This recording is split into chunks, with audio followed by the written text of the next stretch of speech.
एकादशी व्रत की महिमा बताई गई। बंधुओं, वैष्णव की 3 निष्ठाएं होती हैं। यदि आप वैष्णव हो तो ये 3 निष्ठाएं आपके जीवन में होनी अति अनिवार्य है। पहली, नाम निष्ठा। नाम नित्य जपा करो, चाहे कुछ हो जाए। मैंने एक दिन अपराध बताया था ना, अगर आप नाम जप से अधिक किसी अन्य क्रिया को मानेंगे तो ये अपराध है। नाम जप सबसे श्रेष्ठ है, इसलिए नित्य नाम जप जरूर किया करो ठाकुर जी का। सुबह करो, रात्रि में करो, चलते फिरते उठते बैठते कहीं भी करो। मंत्र का विधान है कि वो एक जगह बैठ के करना चाहिए, पर नाम तो आप अनवरत कभी भी कहीं भी बोल सकते हो, उसमें कोई दिक्कत नहीं। नाम जप, ये पहली निष्ठा है। दूसरी निष्ठा, तुलसी। या तो आपके कंठ में तुलसी हो या आपके अंग के कहीं भी, वैसे तो सबसे ज्यादा श्रेष्ठ गले को ही माना, कंठ में तुलसी का स्पर्श होना चाहिए। ये दूसरी वैष्णव की निष्ठा है। कंठी जरूर पहनो गले में, लेकिन फिर उसके बाद याद रखना, दूषित नहीं खा सकते आप कुछ भी। या तो ये प्रण ले लेना कि हम कुछ नहीं खाएंगे और कहीं और यदा कदा कभी चल जाएगा, कोई दिक्कत नहीं, तो कंठी उतार देना, मत पहनना। उसको पहनो तो फिर पूर्णता से ये बात निश्चित कर लेना, कंठ में जो जाए वो शुद्ध ही जाना चाहिए। और तीसरी निष्ठा होती है वैष्णव की एकादशी व्रत की निष्ठा।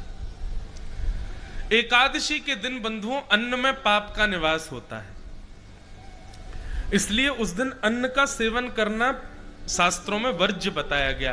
परंतु 60 वर्ष से ऊपर के वृद्ध ज्यादा हो गए हों या बहुत छोटे बालक हों और अत्यंत रोगी व्यक्ति यदि घर में हैं तो उनको व्रत ना करें तो चलेगा। परंतु आप बढ़िया हो, मुष्टुंडे बने हुए हो, बढ़िया हत्ते तगड़े हो, खा पी के खूब आनंद कर रहे हो, कोई दिक्कत नहीं है, तो अगर एकादशी नहीं करोगे तो पाप लगेगा। अच्छा, एक बात और, एकादशी के दिन व्रत ना करने से कौन सा पाप लगता है? आपने जितने अपने पूर्व के पापों को गंगा स्नान से, तीर्थ यात्राओं से नष्ट कर दिया है, वो नष्ट हुए पाप पुनर्जागृत हो जाते हैं एकादशी के दिन अन्न सेवन करने से। समझ में आई बात? कोई नवीन पाप नहीं लगेगा, पर यदि आपने कोई पूर्व में पाप किए और उनको नष्ट कर दिया ये न केन प्रायश्चित्तों से, परंतु एकादशी के दिन यदि आप व्रत नहीं करते हैं, अन्न खाते हैं, तो फिर वो पुनर्जागृत हो सकते हैं। अब जिसको पता ही नहीं है उसको तो कुछ नहीं होता होगा, लेकिन अब आपको पता चल गई है, यहाँ पंडाल में जितने बैठे लोग सबको पता चल, अब तो आपको करना पड़ेगा, अब आप पे कोई और चारा नहीं है। पर बंधुओं, कई बार ऐसा होता है कि ऐसे ऐसे लोग मिलने आते हैं, उनके घर वाले उनको जबरदस्ती खिलाते हैं, उनके घर वाले जबरदस्ती प्याज लहसुन बनाते हैं, क्या करें भाई? देखो, मैंने फिर वही बात कहूंगा, नाटक करना हम पे बहुत अच्छा आता है। एकादशी दिन वाले दिन ऐसा नाटक कर, हम डाइट पे हैं, आज हम केवल फल खाएंगे सुबह से शाम, हमको डॉक्टर ने कहा है। एकादशी के रूप में नहीं सही, डाइट के रूप में सही फल खा लो, लेकिन एकादशी व्रत करो। एक बड़ी सुंदर कथा मैं कभी कभी सुनाता हूं। श्री नामदेव जी महाराज, वो एकादशी व्रत के इतने बड़े निष्ठावान थे, वो खुद तो करते ही थे, उनको यदि पता चल जाए कि किसी के घर में रोटी बन रही है तो उसके घर पहुंच जाते थे, चूल्हे में जाके पानी फेंक आते थे। बोले रोटी नहीं बनेगी आज, आज एकादशी है। अरे तो तुम अपने घर में करो, हमको क्यों रोक रहे हो? बोले नहीं, अगर मुझे पता चल जाएगा कि कोई रोटी खा रहा है तो मैं उसको खाने नहीं दूंगा, आज एकादशी है, आज व्रत करो। एक बार भगवान उनकी परीक्षा लेने के लिए एक ब्राह्मण का रूप धारण करके पहुंच गए, और भूख से व्याकुल ब्राह्मण, वयोवृद्ध ब्राह्मण का रूप धारण करके भगवान पहुंच गए, और नामदेव जी के द्वार पर जाकर के ऐसे गिर पड़े जैसे भूखा प्यासा आदमी। नामदेव जी दौड़ करके गए, अरे अरे अरे संत पधारे, संत पधारे, पैर धो इनके, पैर धो, चंदन लगाओ, इत्र लगाओ, माला पहनाओ। ठाकुर जी बोले, अरे भैया ये सब मत करो। बोले क्या हुआ, आप इतने व्याकुल क्यों? बोले भूख लगी है, 4 दिन से कुछ पाया नहीं है मैंने, जल्दी मुझे रोटी सब्जी दाल चावल कुछ खिलाओ। नामदेव जी बोले आज तो एकादशी है, लीजिए सेब खाइए, केला खाइए, अमरूद खाइए, सब बढ़िया सुंदर सुंदर फल पाइए, भगवान रोटी तो नहीं मिलेगी आज। अरे कैसे आदमी हो तुम?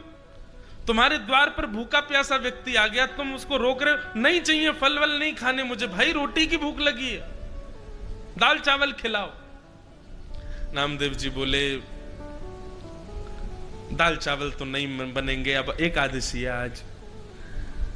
अरे तुम्हारे सामने वयोवृद्ध आदमी बेचारा 4 दिन का भूखा, प्राण निकल जाएंगे मेरे, कहीं मैं मर गया तो भूख के कारण। नामदेव जी बोले अच्छा है, एकादशी के दिन प्राण निकल जाएंगे, सीधे वैकुंठ ही जाओगे आप, ठाकुर जी द्वार खोलेंगे आपका, पर आज आप अन्न नहीं खा सकते। अब तो महाराज बात इतनी बढ़ गई कि आसपास के लोग आ गए, वो सब आकर के संत का हाथ पकड़े, बोले ये तो पाखंडी है, खुद भी व्रत करेगा, जबरदस्ती सब पे थोप के व्रत करवाता है, आप हमारे घर चलो, हमारे घर चलो, वहां रोटी सब्जी दाल चावल खा लेना। नामदेव जी ने चरण पकड़ लिए संत के, बोले जाने भी नहीं दूंगा, मेरे यहां आए हो यहीं रहोगे। ठाकुर जी ऐसा नाटक कर रहे हैं कि महाराज करते करते नाटक गिर पड़े और अपना पूरा शरीर कपाने लगे, बोले अगर मुझे 2-4 मिनट में भोजन नहीं मिला तो मेरे प्राण निकल जाएंगे। सब आसपास के लोग कहने लगे अरे नामदेव तो तुम्हारी एकादशी तुम करो ना, इनसे क्यों करवा रहे? बोले नहीं नहीं आप इनको बच्चों सब बैठ जाओ, कीर्तन करो कीर्तन करो, कीर्तन गाते गाते इनके प्राण निकल जाएंगे, बैकुंठ जाएंगे सीधे। ठाकुर जी देख रहे वो बारे नामदेव अंत तो गत्वा। ठाकुर जी ने ऐसा नाटक किया कि जिस ब्राह्मण शरीर में गए थे उसके प्राण निकल ही गए, और जैसे ही प्राण निकले आसपास के लोग सब चिल्लाने लगे, चीखने लगे, नामदेव जी को भला बुरा कहने लगे, अरे तेरी भक्ति पर कलंक लग गया, तेरे द्वार पर आकर के एक संत मर गया, भूखा प्यासा बेचारा बिलबिला रहा था, दूसरों पर थोपता है अधिकार, अरे जा निकल जा हमारे गांव से, ऐसी भक्ति का क्या फायदा? नामदेव जी के नेत्रों से आंसू गिरने लगे, अपनी पत्नी से बच्चों से बोले हमारी वजह से इनके प्राण चले गए, पर दोष तो लग ही गया हमको, लेकिन हमने तो ठाकुर जी के नियम की रक्षा की है, कोई बात नहीं, अब अपने घर में ही आंगन में इनकी चिता लगाओ, उसमें इनको बैठाओ, और हम बच्चों सहित दोनों पति पत्नी भी इनके साथ अपने प्राण का त्याग करेंगे, हमारी वजह से हुआ। महाराज चिता लगाई, चिता पर उस ब्राह्मण के शव को रख दिया, एक तरफ पत्नी बैठी गोद में बच्चों को ले लिया, एक तरफ नामदेव जी बैठे दूसरे बालक को गोद में ले लिया, और हरिश शरणम ठाकुर जी का कीर्तन करने लगे। एक लकड़ी में आग लगा करके स्वयं ही उस चिता में जैसे ही लगाने लगे, चिता में अग्नि लग गई, लग करके जैसे ही वो लपट ब्राह्मण के कमर को छूने लगी, भगवान ही थे ब्राह्मण थोड़े ही थे, जैसे ही ठाकुर जी को नेप ताक लगा, ठाकुर जी तो तुरंत उठ करके बैठ गए, और बैठ करके नामदेव जी को गले से लगा के बच्चों को गोद में लेकर के तुरंत चिता से बाहर कूद गए ठाकुर जी। सब देखते रह गए, और देखते ही देखते वो ब्राह्मण साक्षात पंडरीनाथ श्री विठ्ठल भगवान के रूप में प्रकट हो गए, और नामदेव जी को अपने हृदय से लगा करके वहां से अंतर्ध्यान हो। सब बोले अरे ब्राह्मण कहां गया? नामदेव जी बोले ब्राह्मण कोई नहीं था, वो विठ्ठल भगवान ही परीक्षा लेने आए थे मेरी एकादशी की। तो एकादशी जो है बंधुओं, ठाकुर जी को कोई फर्क नहीं पड़ेगा कि आप व्रत करो मत करो, पर उस दिन अन्न में पाप का निवास है, इसलिए शास्त्र आज्ञा करते हैं कि व्रत करो।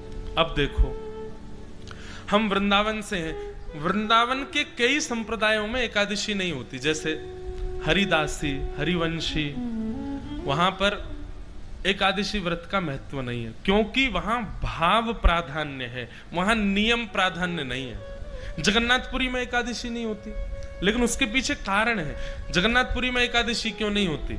क्योंकि जगन्नाथपुरी में ऐसा नियम है कि वहां की रसोई में बनने वाला जो महाप्रसाद है वो कोई व्यक्ति नहीं बनाता है, कोई मानव नहीं बनाता है, स्वयं लक्ष्मी जी बनाती हैं, और लक्ष्मी जिसका स्पर्श कर दे उसमें पाप कभी नहीं रह सकता। इसलिए एकादशी के दिन आप महाप्रसाद जगन्नाथपुरी का पा सकते हो।